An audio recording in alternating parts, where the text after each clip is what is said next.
How you guys doing today? A long time no see, I know. Just been crazy busy. Anyways, let's start back with a lanyard video. I get this question a lot. How to tie these lanyard knots on with paracord. And it's a nice knot. I really like it. I like to end all my paracord lanyards like this. And it's really simple. About a year ago, I uploaded a video, and it's kind of hard to follow. I kind of fumbled around a little bit. Hopefully this video will be a lot more precise. And we'll go through it fairly slow. Anyways, you can use a bead, not use a bead. And you can see they make great little pigtails for you to pull out of your pocket. I know a lot of people are like, you either love lanyards or hate lanyards. I don't know. I really like them when the knife has a proper lanyard hole where it all makes sense and it kind of stays out of the way of your hand when you're gripping the knife to use it. So, and that's most knives. So I like to put lanyards on most of my knives. If it's a paracord lanyard, I end it with this knot. And sometimes I'll put a bead in there so you can see it. It really helps you pull it out.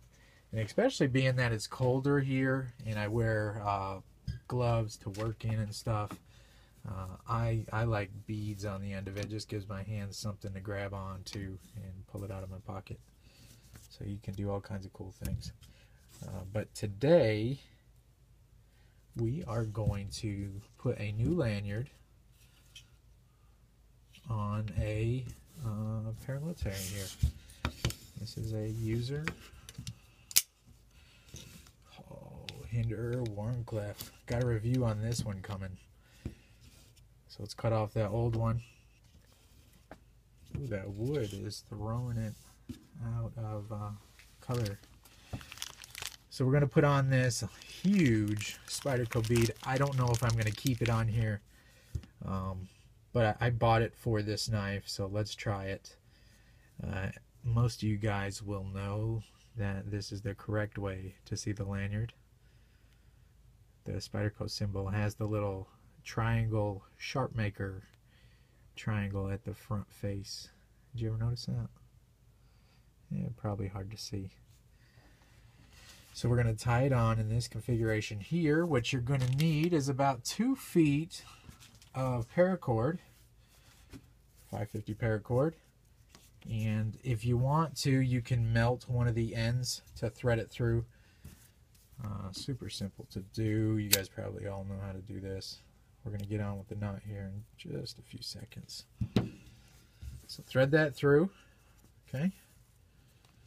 And then we got to pay attention to which way we want our bead, obviously. So we want it this way because I want it to hang in the pocket right side up. So we're going to thread the bead on first. Probably you should, yeah, we'll do it like that. Probably should have melted both ends, but this seems to have a large enough hole to thread both through there. Or does it? I might have to show you an alternative trick. I certainly will have to do that. All right. Might be a little bit longer video than I thought, but this information might help you. So I'm going to show you a trick. I like to use ungutted paracord, meaning I like all those strands inside the cord.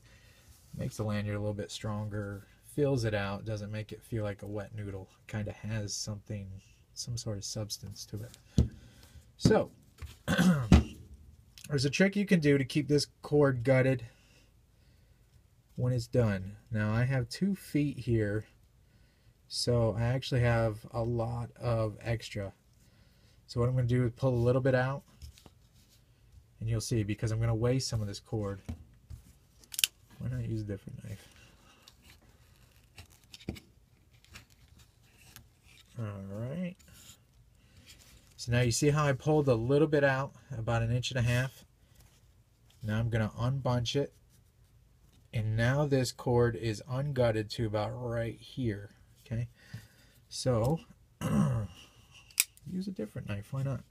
So I'm going to cut this at about, oh, I don't know, maybe a 30-degree angle or so. So we're going to try to get that real small. Okay, so now it's kind of cut like this at an angle, and you can probably tell what we're going to do. We're going to do it on the other end too. And I already melted that end, so use a different knife, why not? All right. And we're going to pull out, again, about 1.5 inches.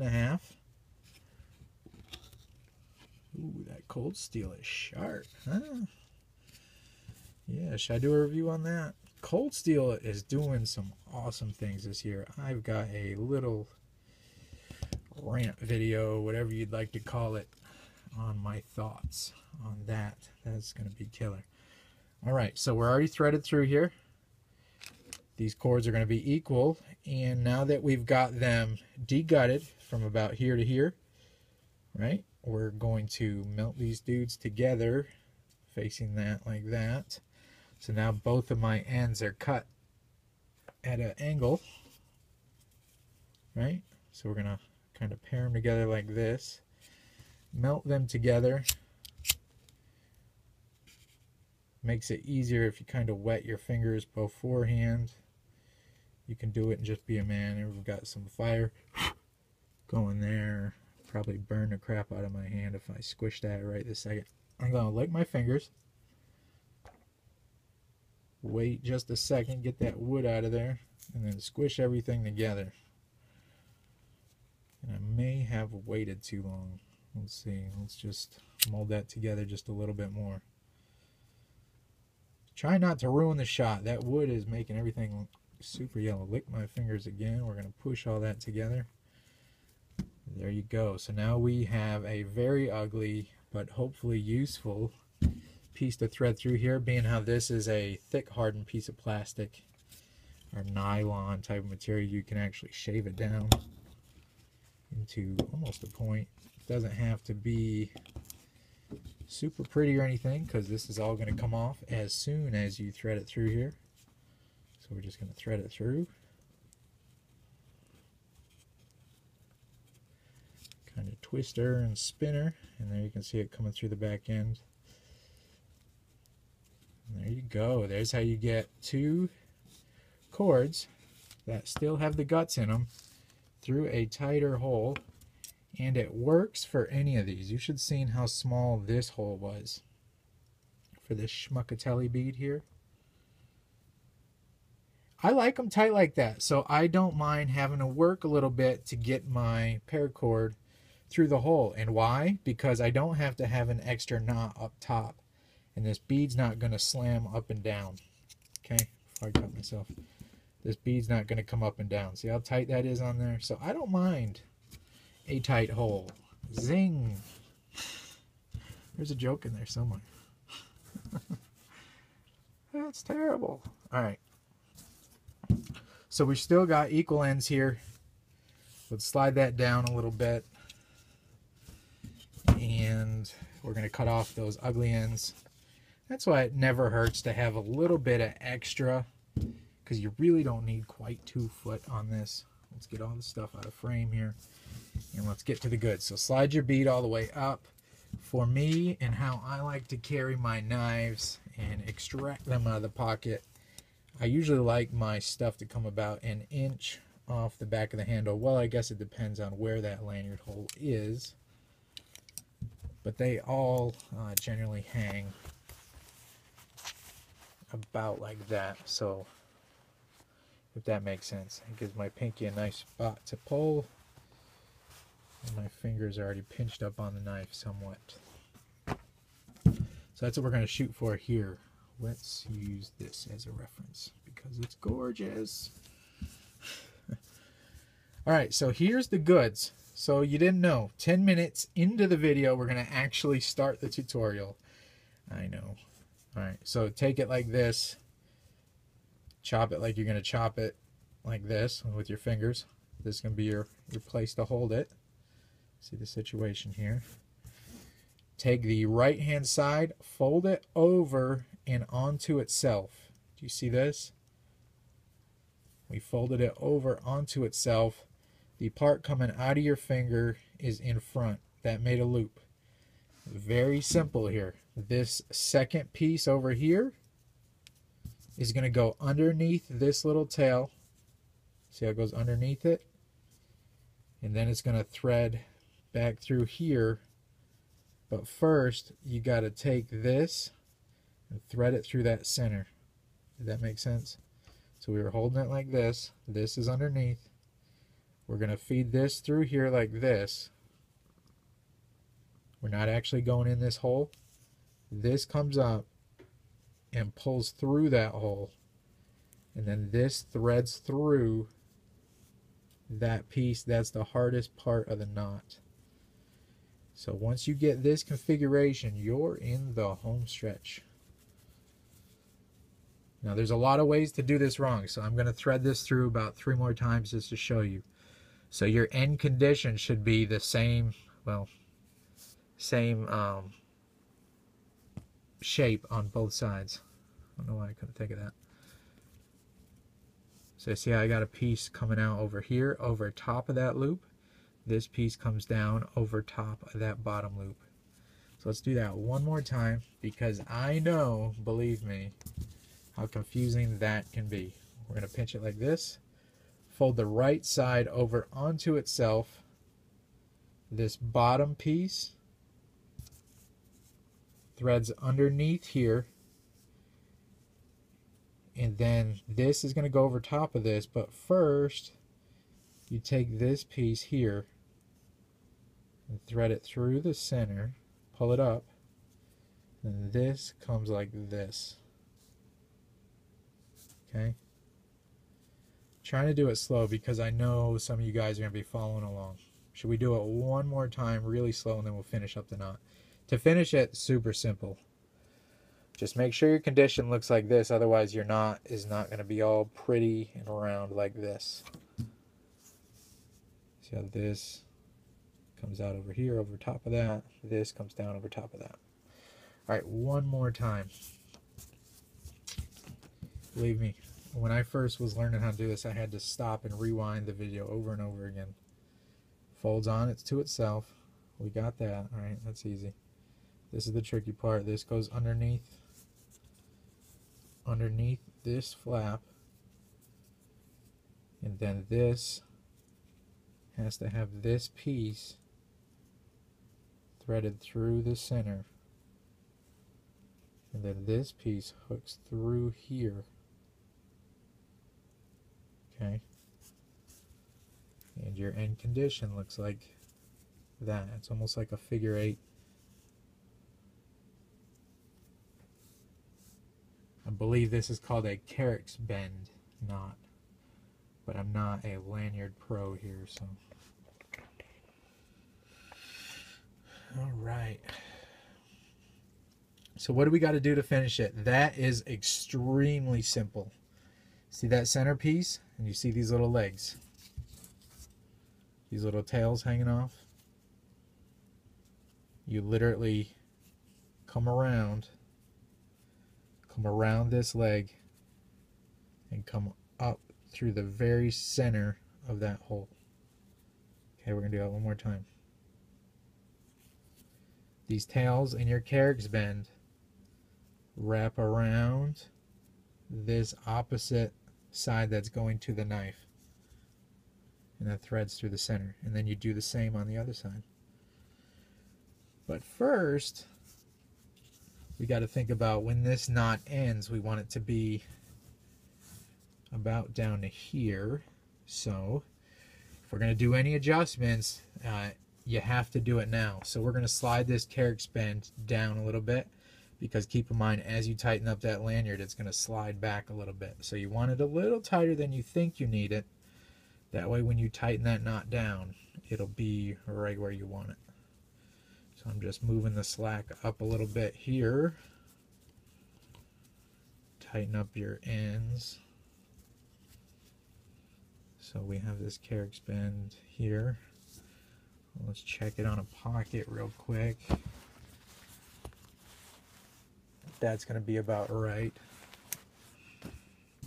Alright. So we still have this Carrick's bend here. Even though it's a little tight, which is fine. You can still do it when it's tight. That's what she said. Alright, come on, focus. Here we go. See how it's kind of tight? It's about where we're going to want it to be. This piece comes around, wraps around this right here, and up through the center. Okay?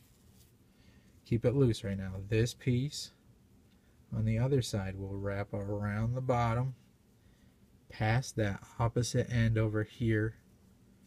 See, this piece was going to the knife, down to the bead. So around that, and then up the center here. It's super simple. Once you tie 2 or 3 of these, you're going to have it figured out. So now, let's see how they're up through the center. See what it's looking like. Yeah. So, kind of keep in mind how you want it. And you just start tightening her down. I usually try to push down mostly because I don't want that knot to slide around too much. And then you just pull like opposite ends, pull both at the same time, kind of mold it with your fingers, pull both, kind of pull one, pull the other, and just keep on working it. And if you did everything right in that tricky stage, everything will work its way out. I almost said down and out. Work its way out.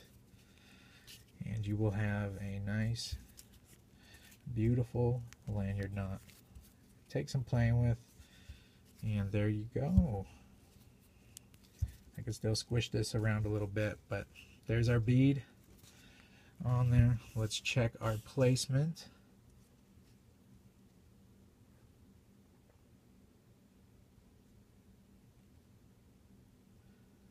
Check our placement in the pocket. We could round that up a little bit just by kind of squishing it around, pulling it a little tight.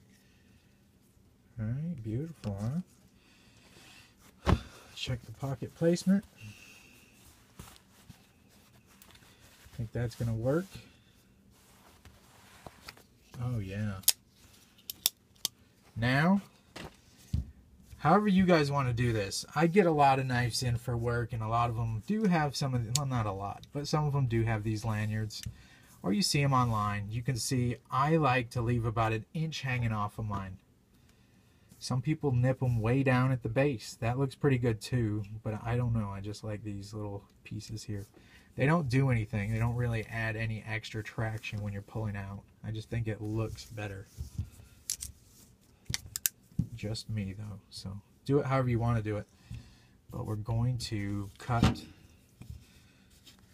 about 1 inch and a little bit longer than you need, obviously. And you can see my wood is blowing out the color. Cut those off exactly equal.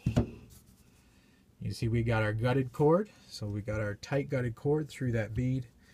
And now we're just going to burn the ends, and you guys probably know how to do all this. I just let it catch on fire around the corners, kind of pull it around like this. Don't be a sissy, just do it. And then I go back in and I just remelt that.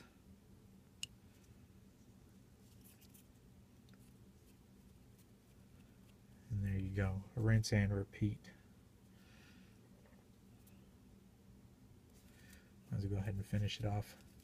I know, almost a 20-minute video, but I'll put in the description below, which doesn't really help anyways, if you've already watched this much, where to start the video to see the actual tutorial, because some people already know how to get that stuff through the small openings of the lanyard beads. So there you go. You can see how we melted it down. See how we started off a little bit longer. Now we've got about that much hanging out. The lanyard bead is hanging on there in the correct manner. When it's in my pocket, it's facing up.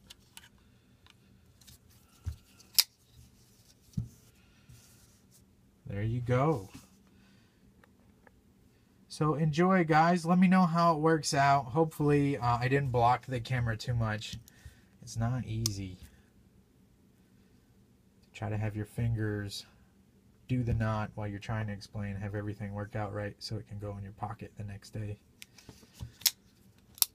plenty more videos on the way. I'm back, so that's it. See ya.